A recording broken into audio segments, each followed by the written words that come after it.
Friends, మనకి intelligence bureau IB department నుంచి 677 పోస్టులతో 10th class pass అయినటువంటి క్యాండిడేట్స్ అందరూ అప్లై చేసుకునే విధంగా అఫీషియల్ గా మనకి నోటిఫికేషన్ రిలీజ్ కావడం జరిగింది. సో ఈ నోటిఫికేషన్ కి సంబంధించిన కంప్లీట్ డీటెయిల్స్ ఈ వీడియోలో చెప్తాను. వీడియో చూస్తున్నటువంటి వారు వీడియోని లైక్ చేసి ఛానల్ ని సపోర్ట్ చేయండి. చాలా మంది వీడియోస్ చూస్తున్నారు కానీ లైక్ చేయట్లేదు. మీకు యూజ్ అయ్యే ప్రతి ఇన్ఫర్మేషన్ మన ఛానల్ ద్వారా అందించడం జరుగుతుంది. కాబట్టి లైక్ చేసి మీ ఫ్రెండ్స్ కి అయితే షేర్ చేయండి. ఫస్ట్ టైం మన ఛానల్ ని విజిట్ చేస్తే సబ్స్క్రైబ్ చేసుకుని బెల్ సింబల్ ని యాక్టివేట్ చేసుకోండి. ఫ్రెండ్స్, మనకి నోటిఫికేషన్ వచ్చేసి మినిస్ట్రీ ఆఫ్ హోమ్ అఫైర్స్ కి సంబంధించిన ఇంటెలిజెన్స్ బ్యూరో నుంచి security assistant are motor transport and multi tasking staff MTS పోస్టుల భర్తీకి సంబంధించి మరొక కొత్త నోటిఫికేషన్ మనకి అఫీషియల్ గా ఐబీ డిపార్ట్మెంట్ నుంచి రిలీజ్ చేయడం జరిగింది. ఇందులో మనకి సబ్సిడరీ ఇంటెలిజెన్స్ బ్యూరోస్, ఇండియాలో ఉన్నటువంటి ఇంటెలిజెన్స్ బ్యూరో ఐబీ డిపార్ట్మెంట్స్ కి సంబంధించినటువంటి ఆఫీసెస్ ఏవైతే ఉన్నాయో అందులో పనిచేయడానికి సంబంధించి security assistant and multi tasking staff పోస్టులను భర్తీ చేయడానికి మరొక నోటిఫికేషన్ మనకి ఈ రోజు రిలీజ్ చేయడం జరిగింది. ఇందులో మనకి ఆంధ్రప్రదేశ్ వారికి విజయవాడలో వేకెన్సీస్ ఉన్నాయి, తెలంగాణ వారికి హైదరాబాద్ లో వేకెన్సీస్ అయితే ఉన్నాయి. సో దీనికి సంబంధించి ఇక్కడ మనకి వేకెన్సీస్ లిస్ట్ అంతా కూడా క్లియర్ గా మెన్షన్ చేశారు. ఎస్సీ ఎస్టీ క్యాండిడేట్స్ కి, యూఆర్ క్యాండిడేట్స్ కి, ఓబీసీ అండ్ ఈడబ్ల్యూఎస్ క్యాండిడేట్స్ కి టోటల్ గా ఎన్ని వేకెన్సీస్ ఉన్నాయనేది ఇక్కడ మనకి క్లియర్ గా మెన్షన్ చేయడం జరిగింది. ఇందులో మనకి మల్టీ టాస్కింగ్ స్టాఫ్ కి సంబంధించి 362 పోస్టులు, అలాగే సెక్యూరిటీ అసిస్టెంట్ కి సంబంధించి 315 పోస్టులు అయితే ఉన్నాయి. సో మొత్తంగా చూసుకున్నట్లయితే మనకి 677 పోస్టులు మనకి అఫీషియల్ గా రిలీజ్ చేయడం జరిగింది. సో ఈ పోస్టులకి సంబంధించినటువంటి క్వాలిఫికేషన్స్ అండ్ ఏజ్ లిమిట్ ఏంటనేది ఇక్కడ మనకి క్లియర్ గా మెన్షన్ చేశారు. Security assistant are motor transport and MTS పోస్టులకి సంబంధించి మీరు అప్లై చేయాలి అంటే 10th క్లాస్ పాస్ అయినటువంటి క్యాండిడేట్స్ అందరూ కూడా ఈ రిక్రూట్మెంట్ కి సంబంధించి అప్లికేషన్స్ అయితే పెట్టుకోవాల్సి ఉంటుందని ఇక్కడ క్లియర్ గా మెన్షన్ చేశారు.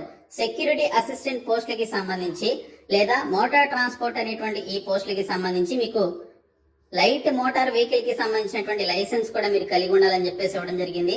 అలాగే మోటార్ మెకానిజం కూడా మీకు తెలిసి ఉండాలని ఇక్కడ క్లియర్ గా ఇచ్చారు. దీనితో పాటు మోటార్ కార్ డ్రైవింగ్ కి సంబంధించి అట్లీస్ట్ 1 year ఎక్స్పీరియన్స్ ఉండాలని చెప్పేసి ఇక్కడ డీటెయిల్స్ లో ఇవ్వడం జరిగింది. ఇంకా ఎంటీఎస్ పోస్టులకి సంబంధించి ఎటువంటి డ్రైవింగ్ లైసెన్స్ గానీ ఎటువంటి ఎక్స్పీరియన్స్ గానీ అవసరం లేదు.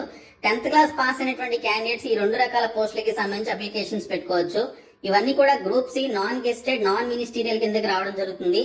స్టార్టింగ్ లోనే మీకు 35,000 రూపీస్ శాలరీస్ అయితే ఉంటాయి. సో ఈ పోస్టులకి సంబంధించిన ఏజ్ లిమిట్ చూసినట్లయితే సెక్యూరిటీ అసిస్టెంట్ లేదా మోటార్ ట్రాన్స్పోర్ట్ అనేటువంటి పోస్టులకి 18 నుంచి 27 సంవత్సరాల మధ్య వయసు అయితే ఉండాలి. ఎంటీఎస్ పోస్టులకి 18 నుంచి 25 సంవత్సరాల మధ్య వయసు అయితే ఉండాలి.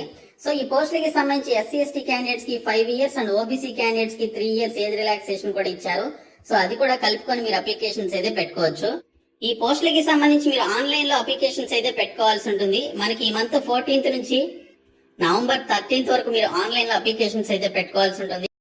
సో ఈ రిక్రూట్మెంట్ కి సంబంధించి మీరు ఆన్లైన్ లో అప్లికేషన్స్ పెట్టుకోవడానికి సంబంధించి examination fee 50 rupees, recruitment processing fee 450 rupees, total 500 rupees fee అనేది పే చేయాలి.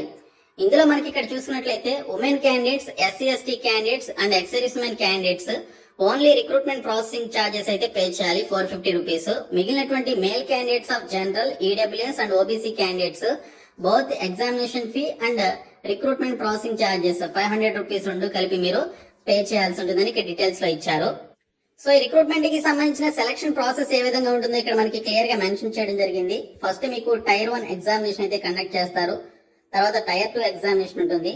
తర్వాత టైర్ 2 లోనే మనకి ఇక్కడ డిస్క్రిప్టివ్ టెస్ట్ వచ్చేసి ఇంగ్లీష్ లాంగ్వేజ్ కి సంబంధించి కండక్ట్ చేయడం జరుగుతుందని చెప్పేసి ఇక్కడ డీటెయిల్స్ లో ఇచ్చారు. సో ఈ విధంగా మనకి టైర్ 1 అండ్ టైర్ 2 ఎగ్జామినేషన్స్ ద్వారా మనకి ఈ రిక్రూట్మెంట్ అయితే చేయడం జరుగుతుంది. టైర్ 1 ఎగ్జామినేషన్ చూసినట్లయితే ఆబ్జెక్టివ్ టైప్ లో క్వశ్చన్స్ అయితే ఇస్తారు. 100 క్వశ్చన్స్ మనకి 100 మార్క్స్ అయితే వస్తాయి. 1 hour లో కంప్లీట్ చేసుకోవాలి. General awareness, quantitative aptitude, numerical ability, English language నుంచి క్వశ్చన్స్ అయితే వస్తాయి. 1/4 ఆఫ్ నెగిటివ్ మార్కింగ్ అయితే ఉంటుందని ఇక్కడ డీటెయిల్స్ లో ఇచ్చారు. తర్వాత టైర్ 2 ఎగ్జామినేషన్ వచ్చేసి motor mechanism and driving test come interview అనేది కండక్ట్ చేయడం జరుగుతుంది. సో ఇక్కడ ఈ పర్టికులర్ టెస్ట్ వచ్చేసి మనకి సెక్యూరిటీ అసిస్టెంట్ పోస్టులకి అయితే కండక్ట్ చేస్తారు.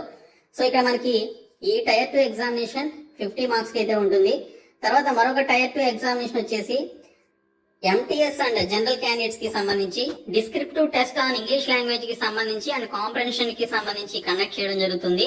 సో ఇక్కడ చూసినట్లయితే 50 మార్క్స్ కి ఎగ్జామినేషన్ ఉంటుంది. 1 hour లో మీరు ఎగ్జామినేషన్ అయితే కంప్లీట్ చేసుకోవాలి. సో టైర్ 2 ఎగ్జామినేషన్ కి number of vacancies into 10 times of candidates నుంచి తీసుకోవడం జరుగుతుంది. అంటే 6,770 మందిని ఇక్కడ మనకి టైర్ 2 ఎగ్జామినేషన్ కి తీసుకుంటారు. సో ఇక్కడ చూసినట్లయితే మనకి కట్ ఆఫ్ మార్క్స్ వచ్చేసి టైర్ 1 ఎగ్జామినేషన్ లో మనకి యూఆర్ క్యాండిడేట్స్ కి 35 మార్క్స్ రావాలి, ఓబీసీస్ కి 34 మార్క్స్, ఎస్సీ ఎస్టీస్ కి 33 అండ్ ఈడబ్ల్యూఎస్ కి 35 మార్క్స్ అయితే రావాల్సి ఉంటుంది. తర్వాత మనకి ఇక్కడ అందులో వచ్చినటువంటి క్వాలిఫై అయినటువంటి క్యాండిడేట్స్ కి 10 టైమ్స్ ఆఫ్ క్యాండిడేట్స్ ని టైర్ 2 ఎగ్జామినేషన్ కి అయితే తీసుకుంటారు. ఇంకా సిటీ ఆఫ్ ఎగ్జామినేషన్ వచ్చేసి మీరు ఏదైతే అప్లికేషన్ పెట్టుకునేటప్పుడు సిటీస్ ని పెట్టుకుంటారో సో ఆ సిటీస్ లోనే మీకు ఎగ్జామినేషన్స్ అయితే ఉంటాయి.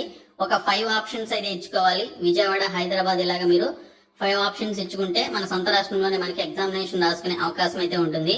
సో మీరు ఫీ పేమెంట్ ఆన్లైన్ లోనే చేయాల్సి ఉంటుందని ఇక్కడ క్లియర్ గా ఇచ్చారు. కాబట్టి రిక్రూట్మెంట్ కి సంబంధించి క్వాలిఫికేషన్స్ ఉన్నటువంటి క్యాండిడేట్స్ ఈ నెల 14వ తేదీ నుంచి వచ్చే నెల 13వ తేదీలోపు మీరు అప్లికేషన్స్ అయితే సబ్మిట్ చేసుకోవాల్సి ఉంటుందని ఇక్కడ మనకి క్లియర్ గా అయితే మెన్షన్ చేయడం జరిగింది.